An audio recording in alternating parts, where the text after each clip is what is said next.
Praise the lord. ఈరోజు నేను Christmas గురించి మాట్లాడాలనుకుంటున్నాను. యాక్చువల్గా ఈ క్రిస్మస్ చేసుకోవాలా వద్దా, ఈ డేట్ కరెక్టేనా అని చాలా విభేదాలు ఉన్నాయండి.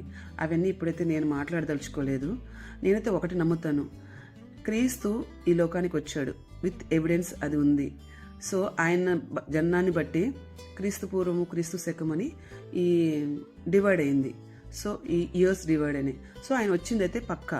అది ఏ రోజు వచ్చాడు, ఏదో ఒక రోజు ఆయన వచ్చాడు కాబట్టి ఆయన ఈ లోకానికి వచ్చాడు అని జ్ఞాపకం చేసుకోవడంలో తప్పు లేదు.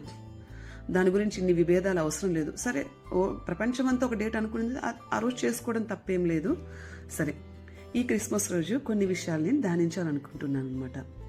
ఏంటి అంటే, దేవుడు ఆయన జన్మం గురించి ఆయన ఎలా రివీల్ చేసుకున్నాడు అంటే, ఈ సొసైటీలో ఉండే డిఫరెంట్ పీపుల్కి ఆయన ఎలా రివీల్ చేసుకున్నాడు అనే విషయము, చిన్న విషయాలే దానిద్దాం అనుకుంటున్నాను. ఫస్ట్ ఈ మూడు రకాల పీపుల్ సొసైటీలో ఉన్నారండి. వాళ్ళు ఎవరు? ఫస్ట్ రకం ఎవరంటే పెద్ద చదువుకోరు. వాళ్ళు ఎలా అంటే ఎక్కువగా అంటే మూఢనమ్మకాలు, తర్వాత వాళ్ళ ఫెయిత్ అంటే డిఫరెంట్గా ఉంటుంది అనమాట. అలాంటి వాళ్ళు అంటే పల్లెటూరు వాళ్ళు అంటే చదువుకొని వాళ్ళు అలాంటి వాళ్ళు అనమాట. చాలా ప్యూర్ హార్ట్తో ఉంటారు వాళ్ళు. సో వాళ్ళు డిఫరెంట్గా నమ్ముతారు విషయాలని. రెండో రకం పీపుల్ ఎవరుంటారు? చదువుకున్న వాళ్ళు. చదువుకున్న వాళ్ళు ఎలా ఉంటారు? వాళ్ళ వే ఆఫ్ థింకింగ్ ఎలా ఉంటుంది? బుక్స్లో ఇలా రాస్తుంది అంటే ఓకే, ఇలా రాస్తుందా అయితే ఓకే నమ్మేస్తారు. ఇప్పుడు మూడో టైప్ ఆఫ్ పీపుల్ ఏంటి? వాళ్ళు ఎవరు అంటే హైలీ క్వాలిఫైడ్, అంటే మన లాంగ్వేజ్లో చెప్పుకోవాలంటే సైంటిస్ట్ లాంటి వాళ్ళు. వాళ్ళు ఏంటంటే అన్ని రీసెర్చ్లు, ఎవిడెన్స్లు ఇలా అనమాట. సో ఇప్పుడు సొసైటీలో ఈ 3 టైప్ ఆఫ్ పీపుల్తో దేవుడు తన జననం గురించి ఎలా రివీల్ చేసుకుంటూ వచ్చాడనేది మనం ధ్యానించుకుందాం. ఫస్ట్ ఎవరు ఈ అంటే చెప్పాను కదా, పెద్ద చదువుకోలేని మామూలుగా లైఫ్ లీడ్ చేస్తున్న వాళ్ళనమాట. బెత్లెహేంలో ఈ గొర్రెల కాపరులు అంటే గొర్రెలు కాచుకుంటూ అక్కడ ఉన్నప్పుడు ఒక దేవదూతలు వెళ్ళి చెప్తారనమాట. ఏమని? యేసుక్రీస్తు ఇలా లోక రక్షకుడు మీ కొరకు పుట్టున్నాడు పలానా చోట అని ఆనవాళ్ళు చూపిస్తారనమాట. వీళ్ళెవరు? పెద్ద చదువుకోని వాళ్ళు. వీళ్ళకి ఏంటిది? రక్షకుడు వస్తాడని ప్రతి ఇజ్రాయెల్ పీపుల్కి తెలుసు. సో చెప్పంగానే ఇది దేవదూత, ఇంకొక దూత, ఇదా, దేవదూతలు ఎట్లుంటారా అని 100 క్వశ్చన్లు. వాళ్ళు అవి ఏం చేయకుండా వాళ్ళ ఫెయిత్ లెవెల్స్ తెలుసు కదా. సో దేవదూతను చూడంగానే వాళ్ళు ఎంతో సంతోషపడి అంటే దేవదూత ఏం చెప్పిందో అది వెళ్ళి అక్కడ వాళ్ళు వెళ్ళడము, అక్కడ మేరీని, జోసెఫ్ని, జీసస్ని చూడడము, సంతోషపడము. యాక్చువల్గా వీళ్ళు ఈ గొల్లలు అక్కడికి వెళ్ళి అక్కడున్న సిచ్యువేషన్ అంతా చాలా జాయ్ఫుల్గా మార్చేశారండి. యాక్చువల్గా మేరీ ప్రెగ్నెంట్ అయినప్పటి నుంచి మేరీకి పెద్ద సపోర్ట్ ఉండకపోవచ్చు సొసైటీ నుంచి, ఈవెన్ ఫ్యామిలీ నుంచి కూడా అని అనుకుంటాను.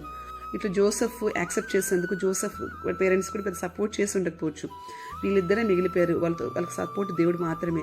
సో వీళ్ళు ఆ టైంలో ఈ బెత్లెహేంకి రావడము, ఆ జర్నీ, ఆమె నిండు గర్భవతి, అదంతా పెయిన్ఫుల్లే కదా, ఎవరు సపోర్ట్ లేకుండా. ఫస్ట్ ప్రెగ్నెన్సీ అది ఎంతో ఇదిగా ఉంటుంది కదా. సో వీళ్ళు ఏం చేశారు అంటే అదంతా కొంచెం ఒకలాంటి పెయిన్ఫుల్ సిచ్యువేషన్ కదా, వెళ్తూ ఉన్నారు కదా వాళ్ళ పెయిన్ఫుల్ సిచ్యువేషన్ని. ఎప్పుడైతే గొల్లలు వచ్చి ఇట్లా దేవదూతలు కనిపించారు, ఇలా మాకు చెప్పారని చెప్పంగానే ఒక్కసారిగా అంటే అదంతా కొంచెం అట్లా కొంచెం బాధగా, కొంచెం అక్కడంతా పెయిన్స్ వచ్చి ఉంటాయి, అదంతా బ్లీడింగ్ అంతా ఎవ్రీథింగ్ అంటే అంత మెస్సీగా ఉంటుంది కదా. అదంతా ఒక జాయ్ఫుల్ ఎన్విరాన్మెంట్గా ఈ గొల్లలు మార్చేశారండి. సో ఆయన బర్త్ని జోసెఫ్, మేరీ కూడా ఎంజాయ్ చేయాలి. అందుకు దేవుడు కొంచెం అంటే లిటిల్ ఫెయిత్ ఉన్న అంటే ఆ కాపర్లకి రివీల్ చేసుకోవాల్సి వచ్చింది దేవుడు. దూతలు అక్కడికి వెళ్ళారు, దూతలు పాటలు పాడారు, ఈ గొల్లలు సంతోషించారు. అదొక సీను.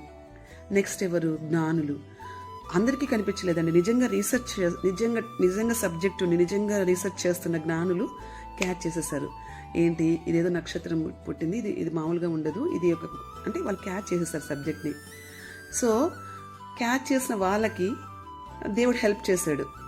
ఎలాగా? వాళ్ళ ఫెయిత్ లెవెల్స్ని బట్టి వాళ్ళకి దేవదూతలు కనిపిస్తే వాళ్ళు నమ్మకపోవచ్చు కూడా. సో వాళ్ళ నక్షత్రం అంటే ఈ సృష్టిలో ఉండేటి థింగ్స్ బట్టి వాళ్ళకి ఫెయిత్ వచ్చేటట్టు చేశాడు అనమాట. సో అక్కడ physical realm and spiritual realm రెండు అనమాట. నక్షత్రం అనేది ఫిజికల్ రెలమ్, స్పిరిచువల్ రెలమ్ ఏంటి, అది మూవ్ అవ్వడం. నక్షత్రం మూవ్ అయ్యి దారి చూపిస్తుందా అండి. ఫస్ట్ వాళ్ళకి కొంచెం నమ్మకం కలిగింది కాబట్టి వాళ్ళు వెతకాలి అంటే వెళ్ళి చూడాలి వెతకాలి అనుకున్నారు కాబట్టి దేవుడు వాళ్ళకి సహాయం చేశాడు. సో ఇక్కడ జ్ఞానులు వచ్చి ఇంకా వాళ్ళ అంటే మేరీ అండ్ జోసెఫ్ వాళ్ళ ఫెయిత్ని ఎంకరేజ్ చేశారు. ఇంకా మూడో గ్రూప్ ఆఫ్ పీపుల్ ఎవరండి అంటే చదువుకున్న వాళ్ళు, అంటే కొంచెం అలాంటి వాళ్ళు. ఈ జ్ఞానులు ఎవరి దగ్గరికి వచ్చారు తెలియక హెరోద్ దగ్గరికి వచ్చాడు, అంటే యెరూషలేం దగ్గరికి వచ్చారనమాట. అక్కడ ఏం చేస్తారు ఇప్పుడు ఎవరి హెరోదు కాస్త చదువుకున్నాడు, అంటే కొంచెం జ్ఞానం ఉన్నాడు. వీళ్ళు వచ్చి చెప్పంగానే ఏం చేశాడు, అంటే ఆ దేశంలో ఉన్న వాళ్ళందరినీ పిలిపించేసి, అంటే ప్రవక్తల్ని ప్రాఫిట్స్ని వీళ్ళు ఉంటారు కదా, ధర్మశాస్త్రం చదివే వాళ్ళందరూ ఉంటారు కదా రబ్బీలు, వీళ్ళందరినీ పిలిపించేసి ఇది నిజమేనా ఇట్లా రాయబడి ఉందా అన్నప్పుడు అదంతా వాళ్ళు వెరిఫై చేశారు. ఏంటి ఈ బుక్స్ అన్ని అంటే ఏ ప్రవక్త ఏం రాశాడు అని వెరిఫై చేశారు. వెరిఫై చేయగానే నమ్మారా లేదా, సో వీళ్ళకి ఏంటి బుక్స్లో అది ఎవిడెన్స్ ఉందంటే నమ్మేస్తారు. సో నమ్మారు కాబట్టి ఏం చేస్తాడు హేరోదు, అందరి పిల్లకాయలను చంపించేస్తాడు. సో ఈ గ్రూప్ ఆఫ్ పీపుల్కి ఎవిడెన్స్ లాగా, అంటే ఆ దేశంలో ఉండే వాళ్ళకి అంత తెలియడానికి ఈ జ్ఞానులు వెళ్ళి హేరోద్ దగ్గరికి వెళ్ళి హేరోద్ అంతా ఆ గ్రంథాలన్నీ తెప్పించాడు అనమాట.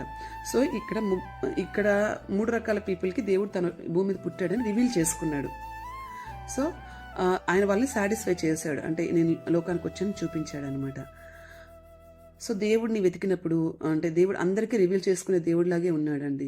ఈ క్రిస్మస్ అంటే ఒక జస్ట్ ఏదో పండగ చేసుకోవడము, ఇంట్లో వంటలు చేసుకుని తినడం, కొత్త బట్టలు వేసుకోవడము, సెలబ్రేట్ చేసుకోవడము, అంటే అలాంటి సెలబ్రేషన్ చేసుకోమని నేను చెప్పట్లేదు, అది ఓకే, అది కూడా చేసుకోవాలి.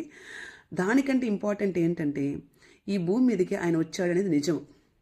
అందరికీ ఆయన రాకడ గురించి, అంటే ఆయన భూమి మీదకి వచ్చాడు అని రివీల్ చేసుకుంది అన్ని గ్రూప్ ఆఫ్ పీపుల్ని సాటిస్ఫై చేసేటట్టు ఆయన వచ్చి ఎవిడెన్స్ చూపించాడు అనేది నిజము.